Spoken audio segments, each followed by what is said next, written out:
We also have Divya. Divya Yadav is currently pursuing pol science honors from Deshbandhu College, University of Delhi. She's also a debate trainer and she has worked towards the upliftment of school students such as Mayo School and has worked extensively to provide qualitative feedback for all the students. You can also approach her for qualitative feedback after senior finals. We are glad to have you. We are also proud to have Sumukh, Chirag and Ashmit for judging the senior finals round. They are all from IIT Delhi DevSoc and they have broken in multiple national tournaments, but also they're extremely approachable for you to provide constructive feedback later on when senior finals category is over. We also have Harshdarshan Upadhyay on panel. He's the president of Shri Venkateshwara College, University of Delhi's Debating Society. He has organized multiple parliamentary debates in in the university spaces and has contributed towards the development of school students, but also his own juniors, all juniors in Shri Venkateshwara College. We're proud to have you, Harsh.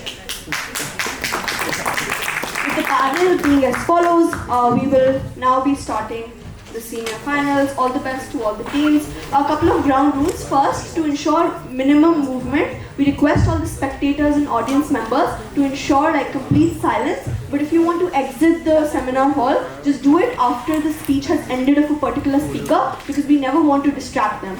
Secondarily, if you want to record your child, ensure that it's not in flashlight mode. Thirdly, ensure that you do not disturb any speakers in any capacity. Thank you so much.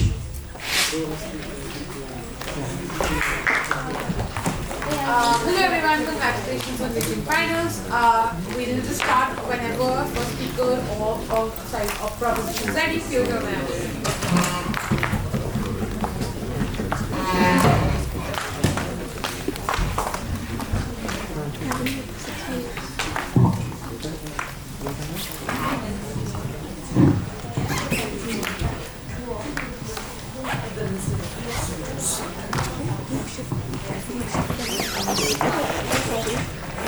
your एक second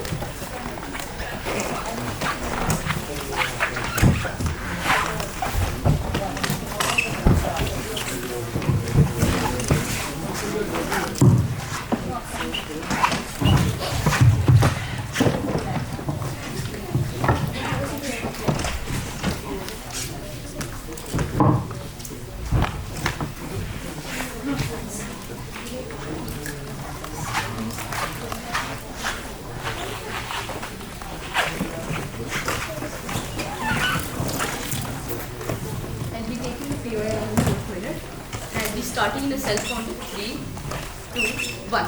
As the PM, I would like to first make them simplify the motion by actually defining some of the important terms, such as punitive measures. That is, first, what does this side proposition mean by punitive measures? We mean first, a fine-based system on the basis of which is actually based on what amount of stubble is actually burned by the farmers. Secondly, corresponding jail time which cannot exceed a month. Thirdly, along with that, state will not buy crops from these farmers who indulge in stubble burning and burning at a subsidized rate, which is one leverage that the state offers. Now, the farmers will have a choice to choose in any of them to actually pay for the prices of the harm they've created. Secondly, we talk about eco-friendly technology in this motion. What do we mean by eco-friendly technology, and what is the status quo of this eco-friendly technology? This is a technology which helps to desettle stubble, the crops for the farmers. That is actually mostly state sponsored. That means that this technology is available to them at a very minimal rate. That is to say that these stakeholders, the farmer as a stakeholder, does not have to pay too much, or it is not out of their budget. Secondly, it also comes along with state-sponsored counseling. What do we mean by that? We mean that farmers are actually being told that why is it good for you. It is actually implemented in the current status quo, that we are actually telling the farmers that this is a more eco-friendly way, this is a more cost-effective way, and this is a better way to actually make your product your soil more fertile for the next harvest. Talking about the status quo, we live in a world where the cities in India come under the most polluted cities all over the world. Therefore, the right to life is undermined just because people are not given clean air to breathe. Why are the farmers majorly responsible for that? Farmers as a stakeholder do not have any actual incentive when we actually think about it. Because first, this technology helps them to have a better yield in the next cropping season. Second, they have it is eco-friendly and it is actually given to them at a minimal rate. Then why do they actually use this? Why do they actually burn this stubble? This is because they prioritize short-term gain over the long-term gain. The only benefit of stubble burning, is that it is quick. So what we are actually looking at is willful negligence, which I'll be talking about when I present my first argument, which is a principled argument about willful negligence. It talks about this active conscious decision which the farmers make. What is that active conscious decision? They know that they have a technology available, they know that they have a technology which is eco-friendly and affordable at the same time, hence but still they do not use that. Just because they are actually promoting their comfortability and their time over the larger good of the state. What do we mean by that? By that, they are violating their responsibility towards the state even after pending court orders. Hence, culpable to the punishment given by the state. It is important to understand that the state as a stakeholder does not only have responsibilities towards the farmer. It does not only have to protect the rights of the farmers, but the right of other citizens who are suffering because of the damages done by the farmers, which can actually be reduced if the farmer actually obey to what the state is saying. Talking about the second argument, which talks about the environment. Why is it first primarily such a bad thing to burn this stubble in the first place? It is bad because of this. First, let us take an example of what really happens. When the stubble is burned, pollution does not stay restricted to the area in which it is burned. It actually exceeds the geographical territory. That is to say that if in the Punjab Haryana belt, where stubble is actually the burning of stubble is actually more famous practice. Hence, that also leaves its impact on Delhi. That is to say that this does not only undermine the right of life, it does not actually affect the people in that area, but other areas as well. That means that just because these farmers prioritize their own time affordability, that means that other people have to pay the price for it. How do they pay the price for it? That is because these people in the capital city of Delhi, the AQI is almost 350 and above. That means that the people are not living in the good condition. This can be avoided, but hence, because of this, yes, please. You talked about the fact that this technology is like very affordable for the farmers and they're doing this knowingly. Why would they do this knowingly, knowing that they might go to jail for up to 1 month if they knew about this? Why would they not use this technology if they knew?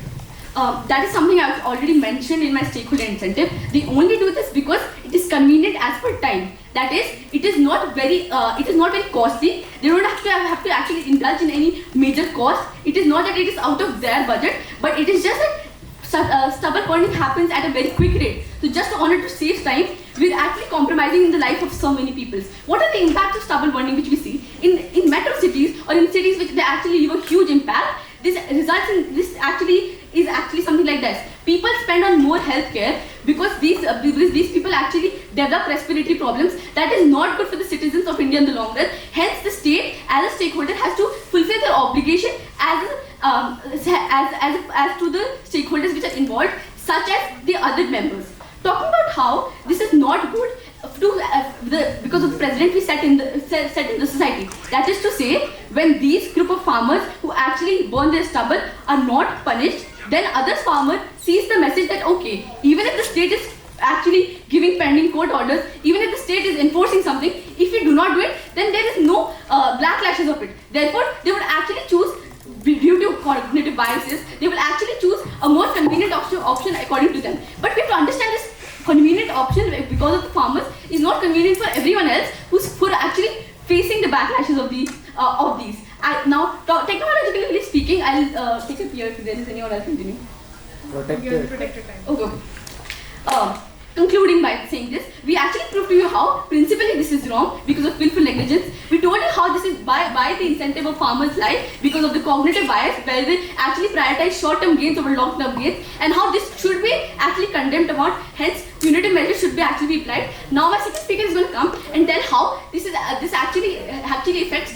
Will be giving a spelt analysis on how this actually affects social, political, economical, and logical, technological aspects of it. Thank you. I thank the PM for that fine speech, calling upon LO to initiate the case from side. Opposition, you are whenever you're ready.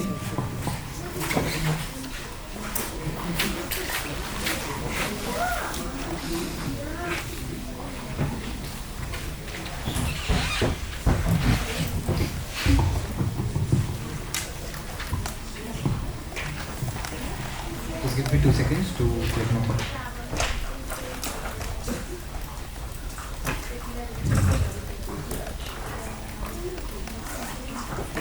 Okay.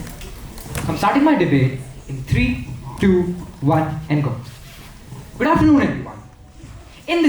So what's our burden in this debate?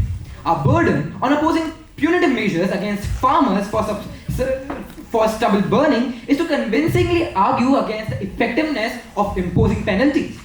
We aim to highlight the inherent challenges faced by farmers, including limited resources, economic constraints, and technological limitations, which hinder their ability to adopt modern de-stubbling methods.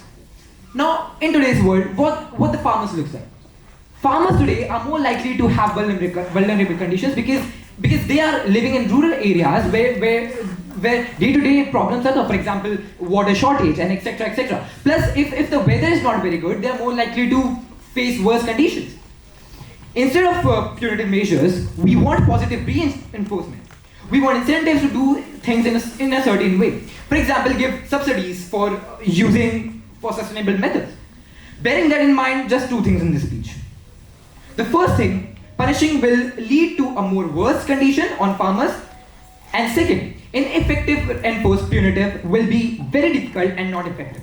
On to my first argument, punishing will lead to a more worse condition of farmers. Why? Because A, it will lead to loss of trust on government by these farmers and will not trust on initiative made by the government. And B, if you punish rich people, you can take their money or land. But what about those who have nothing to lose? Their lives will become more worse than anything because they are not greedy but needy. Moreover, punishing farmers for stubble burning might make their situation more worse. Why? Because many farmers already face challenges like low incomes and debts. Adding fines or penalties could strain their finances further, making it harder for them to invest in better farming practices or necessary resources. Now, this could deepen their financial stresses and lead to more difficulties in sustaining their livelihood. On to my second argument. Ineffective enforced punitive will be very difficult and not effective.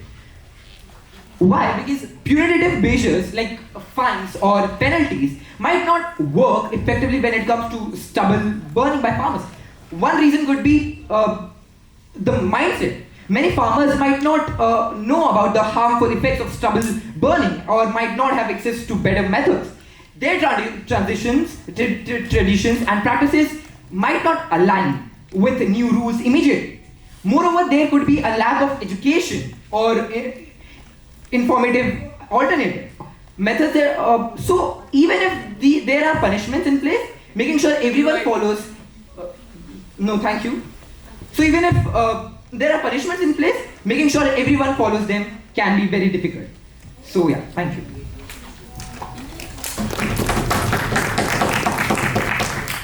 I thank the yellow for that fine speech, calling upon the second speaker from side government to extend the case. You're here whenever you're ready.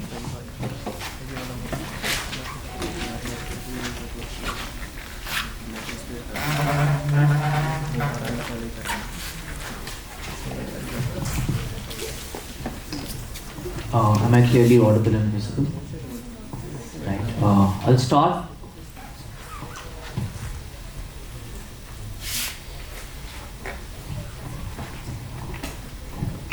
Alright. I'll be starting my speech in 3, 2, 1.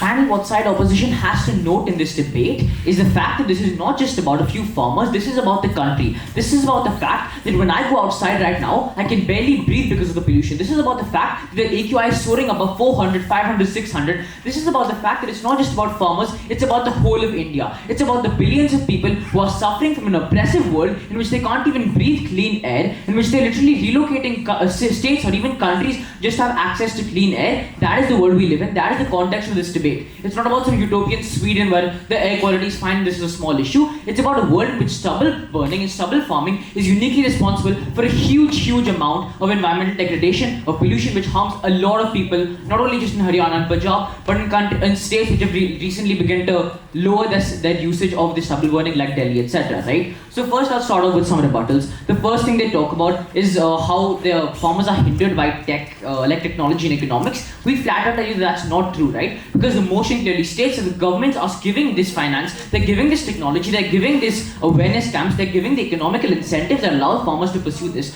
What happens then? These advanced technologies are likely better. In fact, they are probably better in the long term in the sense that they give more yield to farmers. Why is that important? Because what we tell you is the reason farmers are not opting into this is not because it's what's best for them to continue burning stubble. It's because they are suffering from a cognitive bias known as short-termism, which means that they value the short-term game of being able to get stuff quicker rather than the long-term gain of actually making more money, which means that everything they tell us about poor people becoming poorer on our side of the house actually flips on them, insofar as on our side, these farmers can actually get more money in the long run. Within a year, within 2 years, they'll be able to get more money, they'll be able to support themselves better, they'll have a better living for themselves. We can completely flip that on them, right? So what do they tell us? And worse on farmers, right? And I already told you why actually they'll be worse on farmers, but let's take them at their best even here. Let's tell you that fine, we're slightly worse for farmers. What then? Let's do some weighing on principle, right? Because what we tell you is that they are worse for the entire country. I talked about this in my introduction. They are worse because they're causing pollution, which not only harms the farmers, it harms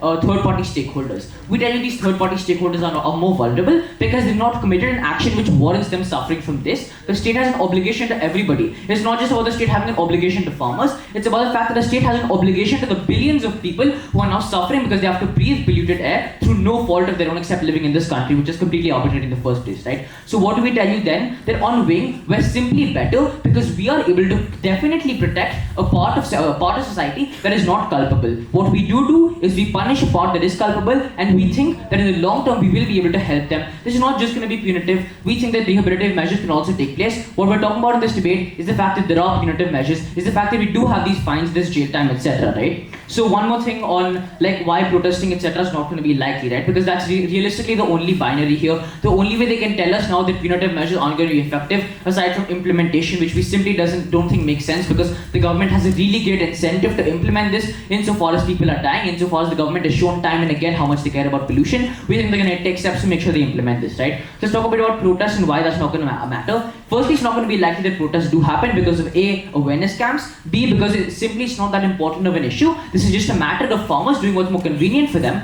without thinking not only in terms of other people, but in terms of their own long term. So insofar as we give you awareness camps, insofar as we show them what their actions are doing, we think that what's going to be far more likely is farmers will opt into our movement. Farmers will have advanced technology helping the environment. Thus, I think we've pretty clearly shown to you what my first speaker said about why we're actually better for the environment, right? So now I'm just going to come to what our second speaker argument is going to be. It's going to be like a quick analysis of the impact to the rest of the country, why we're better for the country through a spelled analysis, right? Firstly, coming to social, what do we tell you again and again? I'm telling you that other people are going to be impacted. We weigh that as being more important than farmers being impacted even if slightly. And secondly, we tell you that farmers will actually benefit in the long run. So overall, no matter what, we tell you that we are better for everybody, right? And why do we reduce these impacts? For the reasons I told you already. Secondly, in terms of political, and this is very critical to note, right? Because when you're punishing farmers, you're setting a precedent. Insofar as for decades, the narrative has been that farmers can realistically do what they want. We've seen this through insane amounts of successful farmer protests, right? It looks like they can do whatever they want because they just have a lot of people. What this happens then is that when you have things like this, when you have these punitive measures, what it shows is the government is going to take a stand on certain issues to ensure the well-being of the country, even if it means antagonizing a few people, because it knows that it's not just going to help other people, it's also going to help the people it's in fact antagonizing. Wherein we tell you and we prove to you uniquely why we are actually helping farmers as well. What that necessarily means then is that the government is now setting a precedent where they can say, okay, we're going to take decisions which might be unpopular to some of you, but which we think are going to help the country, because that is the primary aim of the government, ladies and gentlemen, is to help the country, not cater to what a few people want, right? Come to the economical, and I think this is a pretty big part of the debate, economics, right? Because firstly, what we tell you is, of course, that it's bad for the very farmers, when just on a very productivity level, you have less output. Why? Because you have less yield through stubble burning. That is a scientific fact, right? What that means is less fertility, less crop production, and also in the long run, because of stubble burning, because of pollution, etc., what you are necessarily going to have is far more infertile soil, which means that what they're doing is not only less good for them from an economical sense in the short term, but in the long term, way worse, when in the future, 10, 20 years down the line, those same farmers or their kids will not be able to get any sort of yield compared to what they get now, because they've already destroyed their own home, right? They basically destroy the very thing that makes them what they are. We think that is something we want to steer them away from, even if it risks us looking bad to them. We think that's what's best for them, and we think that, like, we've shown you why that's the case, right?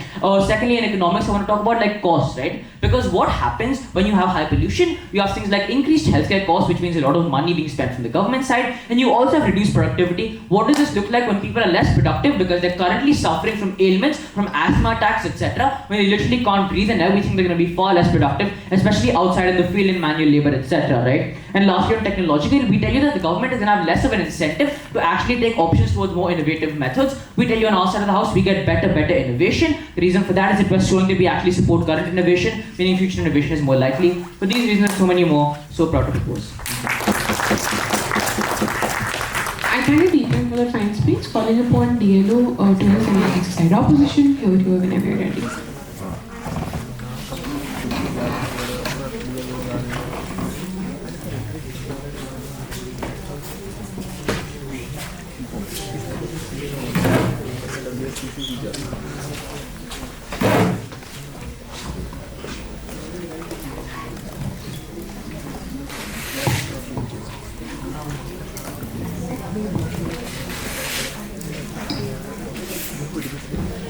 I'll start in 3, 2, 1.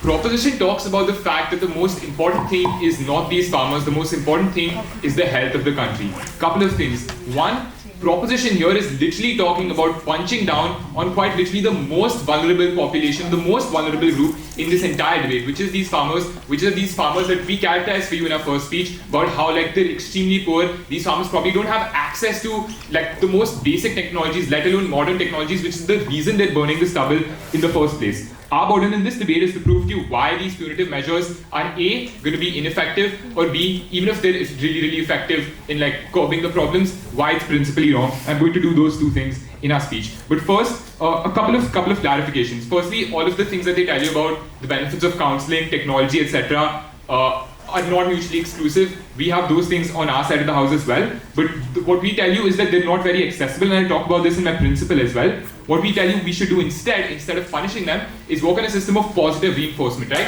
What does this mean? This means that giving them incentives to do something or to do something a certain way, which in this case is, for example, using this technology. It's not like the government cannot afford it, right? If the government can afford to like give subsidies for EV vehicle production, the government can surely afford to give subsidies for like these poor farmers, which will cost far lesser. So we think this is a much better alternative because you're giving them an incentive, an active incentive to do something a certain way, or for example, understand these technologies, which is another problem I'll get to in a bit. Understand how these things work and actually use them, as opposed to punishing them for doing something like this. We think that this is actually a far more long-term solution, because farmers are much more likely to be receptive when they're receiving benefits for acting a certain way, as opposed to being extremely poor and then being punished for being poor. I'll characterize this in a bit as well. And in this way, we're getting much more like those long-term benefits. Then they tell us that the problem why farmers are doing all of this is short-termism. They're trying to prioritize things in the short term, while they should ideally be doing this in the long term. Panel, do we not understand the fact that these farmers are quite literally some of the poorest people in India, right? I think it's a well-known fact that farmers are some of the poorest people in India. We've had riots like last year, the year before that, for a long time. A large population of ours, of these farmers, has really been struggling for a long time. We think at that point, it's not a long-term solution that they're looking for. It's not a problem. It's not wrong that they're looking for a short-term solution when they're literally not able to afford to eat, when they're literally not able to get food. We think at that point, it's a person's priority in terms of like human survival, basic nature, to prioritize things in the short term, because that's what they need in order to survive. They tell us about the fact that like 10, 20 years down the line, their kids won't have to struggle for food. We think it's going to happen right now if we try to punish them. Why is that? We tell you about this in our first argument, right? About how it's counterproductive to do something like this. Why is that? Simply because of the fact that these are low-income people, right? Think of this. A really poor farmer, which is like generally all of these people, as I've already explained why. If you're punishing them, what's the point of a punishment, right? When you're punishing someone, you're basically taking something of value away from them. to disincentivize a certain kind of behavior. Either that's jail time or there's some sort of fine, but they characterize that's fine, that there's not going to be any fine. Even if there's no fine, sending them away to jail, even if it's like even if it's like 5 days, 7 days, that's a lot of time, right? Because these farmers aren't earning a lot of money. Every single day's wages are a lot for them. Because of this, they're less likely to even be able to afford the minimal fee that might be there for the technology in the first place. So what you're actually trying to do, use this great technology to help them, you won't be able to do that in the first place. Secondly, on implementation, right? We tell you about the fact that because of the fact that these farmers are not very educated, it's not enough. I've already told you about how like the counseling and all of these things that they've given are not very accessible to them, because just providing something isn't enough, right? It's also important that these farmers understand. These farmers are not very, very educated. A lot of them have not been educated higher than the primary level or higher than the high school level. They don't understand how this technology works. But secondly, there's also the fact that these people come from rural areas. These people have traditional mindsets. We cannot be ignorant of the fact that this is not something they grew up believing, and this is not of the methods that they're used to, and simply punish them for that. Just providing something is not enough, right? Because that providing education does not ensure that the person understands it, and until and unless we can make sure that they do, we cannot punish them for it. Yes, I'll take your PY. Do you think that ensuring that farmers get crops in 1 week versus 1 month is more important than the fact that people are literally dying because of pollution? Okay, on to that as well. Panel, the proposition makes up the situation to be much worse than it actually is, because I really don't think that the air pollution caused by some farmers in Punjab is really causing the deaths of all the people in Delhi. I think what's causing the deaths of people in Delhi because of pollution is the fact that most rich people in Delhi actually prefer to use cars all the time, or that it's actually the urban people who are actually causing all these problems. It's not these most vulnerable people who are causing these problems. On to the main clash then, on principle, where I'll give you my argument as well. What do we get from them? They tell us that these farmers are doing this willfully, that this is willful negligence, and that they're prioritizing their comfort. Not sure how comfortable it is to live at minimum wage or below that, by the way. That they're prioritizing their comfort over the well-being of everyone else. We tell you that the mere fact that these people have not grown up knowing the most modern methods, the fact that they've grown up with a certain mindset, the fact that these centers are not very accessible to them. Think about it, right? Even if you create a counseling center, the farmer who's being punished about this, the farmer who's struggling with minimum wage, is not really going to take out the time to go to that counseling center and actually understand how this modern technology works, when they literally have to work in order to make bare minimum wage and support their family. I think it's unfair to severely punish someone who doesn't have complete understanding of what they're doing, especially when it is a necessity. What this means is that these people are not doing this to profit, right? These people are doing this merely to survive.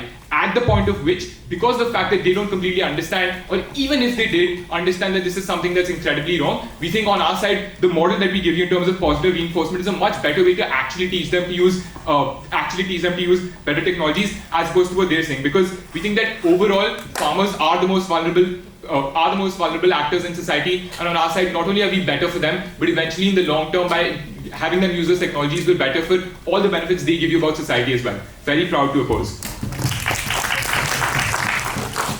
I find the second speaker from side opposition calling upon the whip from side opposition. Yours was ready. Yes, so could I please get a tap at every 2 minutes if that's fine? Sure. Okay, so I will. Yes, so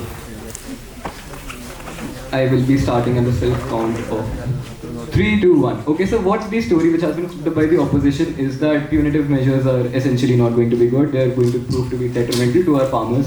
Whereas if we choose to do positive reinforcement, that would be a better turn. Okay, I would like to remind everyone that the chance for positive reinforcement is over. If you look at the current scenario, these stubbles are already starting to be burned. There is actually no time left for us to even enforce a campaign where we can provide them positive reinforcement. Second of all, positive reinforcement has already been done. It's not as if we've not informed them, it's not as if they have not been counseled, and it's not as if they have not been provided the technology. One of the blatant lies, and I will say it, one of the blatant lies told by the opposition is that they have no access to technology, whereas they do. The government has given them the technologies, they have provided them the centers to go where they can go out and burn their stubbles. And the only reason they do not do so is because they choose their comfort over their lives. And to that, I agree with their point. Yes, their mindsets are traditional. Yes, they cannot infer the things which are going to happen to them in the future. And that is the thing that we should tackle. And to do so, I don't think positive reinforcement is the right solution. Because if you try to positively reinforce them again and again, they just grow stubborn to it. In order to inculcate a heavy change in a person with a very traditional mindset, We have already tried. We have also already tried to counsel that person. That essentially proves the point that not only counseling is just enough. There needs to be a hardcore factor. There needs to be a hardcore place where we can just no longer tolerate it. And one more thing they said, they talked about how the main cause of pollution in cities, affluent cities like these, this is urban people. No, that is in fact not true. If you look at it, the odd even rule which was implemented in Delhi compared and essentially curbed only about 6% of the population in the entire Delhi belt. The main population is only coming from the stubble burning. Moreover, I would also like to move on to the fact that what's the point of having low income people given to fines? You have to realize, yes, please go ahead. Even if you think that like all the major pollution is caused by stubble, even if you assume that's true, why do you think it's better to punish these vulnerable people as opposed to encourage them to do the right thing? That is because encouragement is not a short solution which will get them to stop it. Encouragement, according to us, might lead to them growing stubborn and not even enacting change. Whereas on our side of the case, there is a bit of tough love involved. What you have to realize is what we are trying to do is inherently good for them and good for the whole country as well. If you can, first of all, there's a need to change their mindset. And the only way by which traditionally we have seen this happen is by many proven examples to be a bit of tough love. And with a bit of tough love, when people see that that is actually a punishable offense, maybe out of anything, but they would not be as compliant to burning stubbles as they are right now. What you have to realize is we are not talking about policies which can be implemented in the future. We are talking about living in the now. And while living in the now, it is an absolute necessity that we reduce the amount of stubble which is being burnt right now. And that is just not possible through positive reinforcement at that point in time. Second, they tell us that not everything is mutually exclusive on our side. I'll tell you one thing which is particularly mutually exclusive on our side. The one thing which is mutually exclusive is that it is only on our side wherein the farmers are saving their interest and the interest of all the people inside this country are saved. What you have to realize is a lot of the affluents which are burnt actually get to stay within the community too. It's not as if that only the Delhi people or the major affected people are breathing in pollution. It's inherently their class as well. So they are in fact doing a disservice to themselves. One more important thing that I would like to mention is that all this is done for a quick moment so that they can plant the crops for the further season ahead. But at the end of the day, after 10 or 15 cycles, the land will deplete itself. The land will not recover from it. Moreover, I would also like to just point out the fact about how what we are trying to say is correctly principally justified. And the way this is principally justified is by first, there is not enough time for us to do positive reinforcement. The time to act is now. Second fact is that it has been seen traditionally and by a lot of examples that tough love sometimes is the way to go for things like this, wherein you are dealing with a very traditional mindset which cannot be changed by something other than punishable actions. What you have to realize is we want what is better for the country as the whole. At the end of the day, the government is all for farmers. It's not as if we want them to suffer. They are an inherent part of the agricultural, they are an inherent part of the economy, they are a part of us, they are a part of India itself. But we cannot let them harm themselves. Moreover, I would like to talk about how environmental impacts on our side are obviously better for the environment. Of course, we are providing eco-friendly technologies. We are making sure that there is swift action. We are making sure that the problem of stubble burning is swiftly counteracted, which you will not find on their side as well. At the end of the day, I would just like to give everyone a question to ponder upon. And the question is, would you rather choose positive reinforcement and maybe not be sure if anything will happen or not? Maybe you're making them reliant, maybe you make them sustainable on you, or maybe you make them reliant on the government. Or maybe would you choose to give the current farmers a bit of tough love so that you can save the entire country as well? When dealing with situations like these, you have to understand that there's not just one segment of the population which is being affected. It's the entire populace at risk. If you look at India, we are at the list for the most populated country in the world. We are actually at that list and we are inherently in the top 5. And in this kind of matter, we need to take a swift, promising action. And the only swift action which could stop the problem of stubble burning as soon as it can is only through hardcore punitive measures. Last point which I would like to counter is how low-income farmers would give into fines. They don't have to give into fines. What they can instead give into is essentially jail time. And that does not mean that they are going to lose out on their earnings. You have to realize that a lot of farmers, a lot of families do help out in the farming process. So it is not an inherent reason that if a farmer stays in prison, they're going to be losing their daily wages. And that is always my time. Thank you.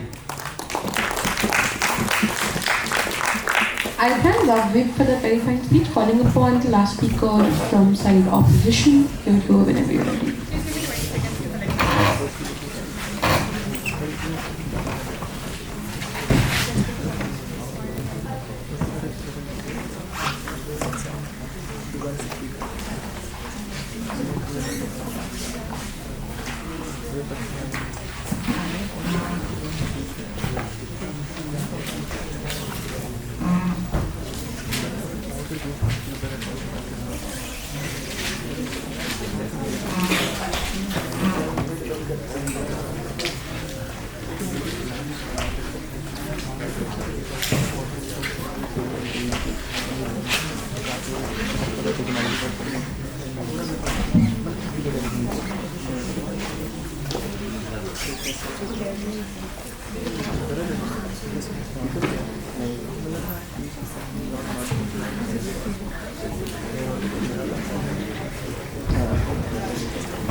Alright, please introduce me for POIs. My name is Pehal, my pronouns are she and her, and I'll be going as the opposition whip. On a self count of 3, 2, 1. Ladies and gentlemen, the last time this country saw tough luck, farmers were going around the country, were banging doors and engaging in riots, right? Why? Moving on to our first characterization, right? In our country, farmers are vulnerable groups, right? We live in an agrarian society, right? And farmers are majorly poor. And this is reiterated by the very simple fact that these farmers engage in old practices like stubble burning in the first place. This reiterates the fact that these people have not had the privilege of accessing education from the very, they weren't born with a silver spoon, and thus they're not able to cater to these modern technologies and adapt to them in one go, right? One point to note here, right?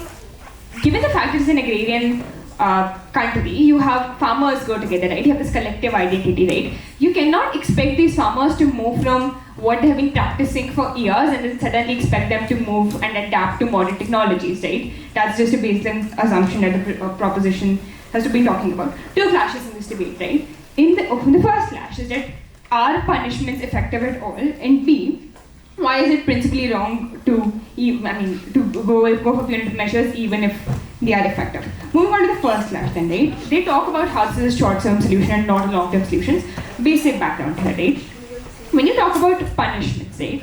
As taken by a dialogue, you reinforce punishments when you want to take away something, right? On our side of the house, we advocate for positive reinforcement. Why? Because these farmers are already poor, they do not have anything to give you, right? And when you're talking about jail times, when you're talking about them not buying crops for them, that is simply not possible because they're already poor. And when you do this, you need to dig a hole for them to dig, and thus they're not able to, you're not incentivizing them, rather de-incentivizing them. Why? Because A, this leads to loss of trust from the government. Because they think that the government was supposed to protect them because, say, principles of social contract or whatever, because they owe it to them. They are not there. They're actually incentivizing them for later. Right? Second, whenever it comes to, because these people are so poor, right, the opportunity cost for them of actually accessing these, technologies, going to these centers, going for awareness programs, etc., is too high. Why?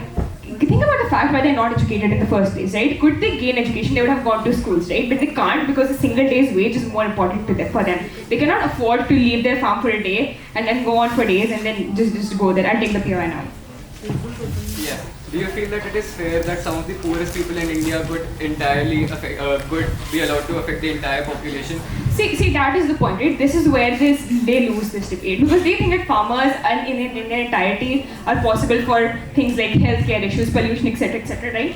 What about big corporations, right? Big corporations who have this lobbying power, who can sway people out and then actually courts, etc., who do not have to pay the price, right? These people are poor. Essentially, what you're doing is you're just disproportionately creating a divide between people who can actually do something about these issues, which is to say like big corporations, etc., then people who are poor like these farmers, right?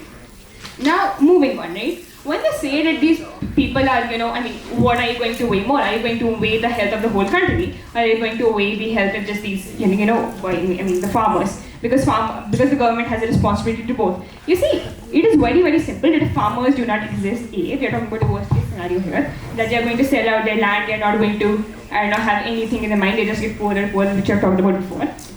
What essentially happens is that farmers do not have this privilege of living in the short term, let alone in the long term. Why do not have it? We have already talked about, right? So things like pollution, etc., there's the same concept of urgency that we talk about applies, because we can cater to pollution and etc. later, specifically when you're dealing with corporations, etc., but not when it comes to the livelihood of farmers, etc. Is there a PY? Yeah. Do you think it's justified that homeless people suffer severe pollution-related ailments at the expense of punishing farmers who already violated court orders? See, that is where it comes down. Right? You're talking about availability of these eco-friendly solutions and technology. Availability does not guarantee accessibility, very simply, because you could have tens of thousands of reasons. We talked about opportunity cost here, right? The opportunity cost for a farmer to actually go around and access this is like very high. Specifically when our DPM talked about this, right? You could give them education about, oh, okay, this is what technology works and this is blah, blah, blah, these are the mechanisms that we have. This does not mean that they understand it. Node panel, that stubble burnings and methods like that have been in like a part of farming for years and years, 20 to 30 years, right? And you cannot expect them to adapt so soon. With that, we try to propose on our side of the house, we do not think that in its entirety farmers are responsible for things like stubble burning, pollution, etc., simply because it is symmetric on both sides of the house, right? There are other actors like Big Pharma, etc., who contribute this, but they are not held accountable simply because they have the lobbying power to do so. And by punishing farmers who are already a vulnerable group, who do not have anything to give you, you're just making their lives worse, you're just causing civil unrest because you're not helping the cause. I mean, pollution is not going to be stopped just because you put farmers in jail for a month, etc. The point of positive reinforcement is what comes in. You're actually making them understand that this is why you need to do, and you're helping them by talking about subsidizing them for XYZ reasons, and they're using eco-friendly technologies. Punishment is not the way to go about it, panel. Thank you, very proud to oppose. I thank both the teams for a wonderful debate. We'll just be back in 5 minutes after discussing feedback. Thank you. Congratulations.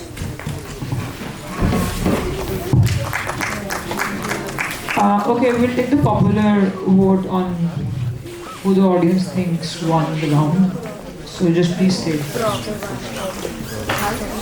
Okay, same drill. You've purple chits to vote for side prop, and you've yellow chits to vote for side op. Yeah, okay. If you think you know which side's winning according to you, we'll have all the votes for side prop now. Purple for prop. Decided? And straight up.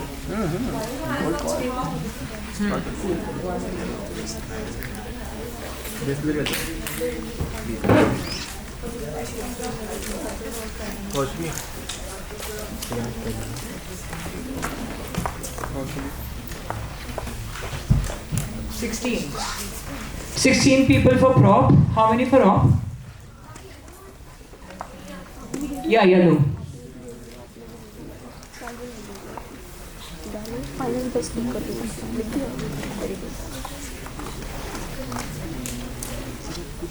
$16 for all. Okay, so it happens to be a tie. The audience doesn't quite know what's up. I think we'll wait for Sana to give her feedback, and then we'll break for the award ceremony.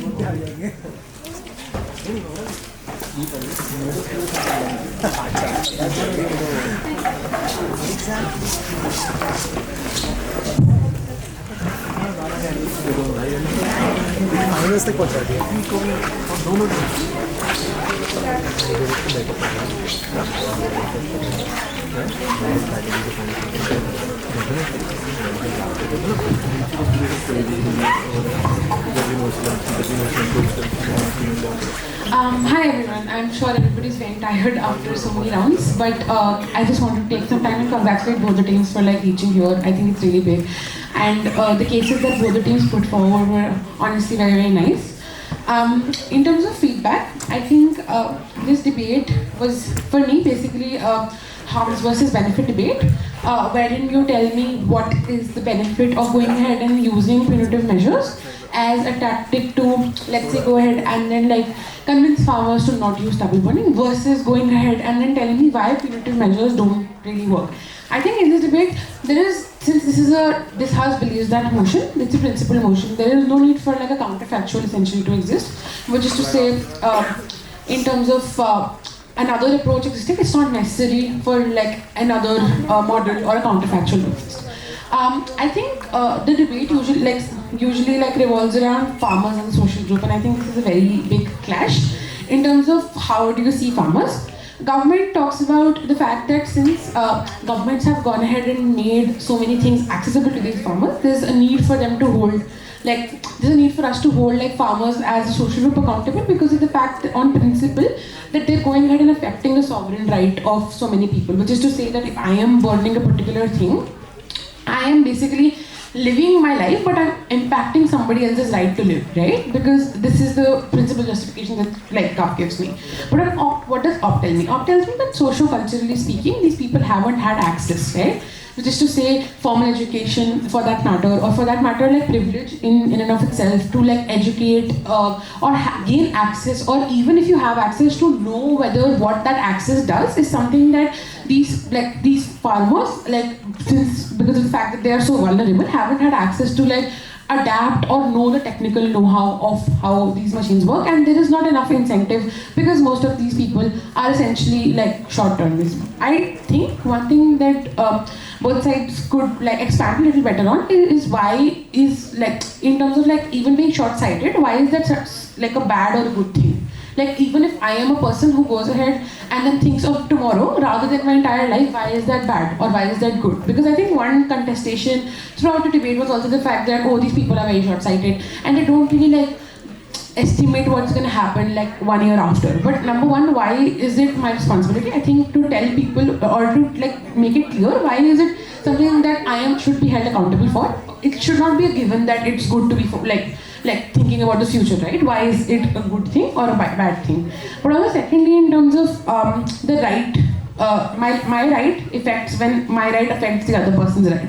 I think this is what the justification that Gov gives me. And on Op, it is about access. So I think that this debate essentially becomes about two things.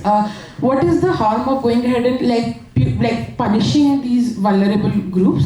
But versus what is the benefit that comes out of holding these people accountable? But also secondly, in terms of effect, what is effective? I think both sides could have engaged a little more in terms of what is effective and why that's effective. Because Gov gives a model, but there's no engagement in and of itself on the model. You tell me that jailing people is or especially people who have a hand-to-mouth system is a bad thing in and of itself.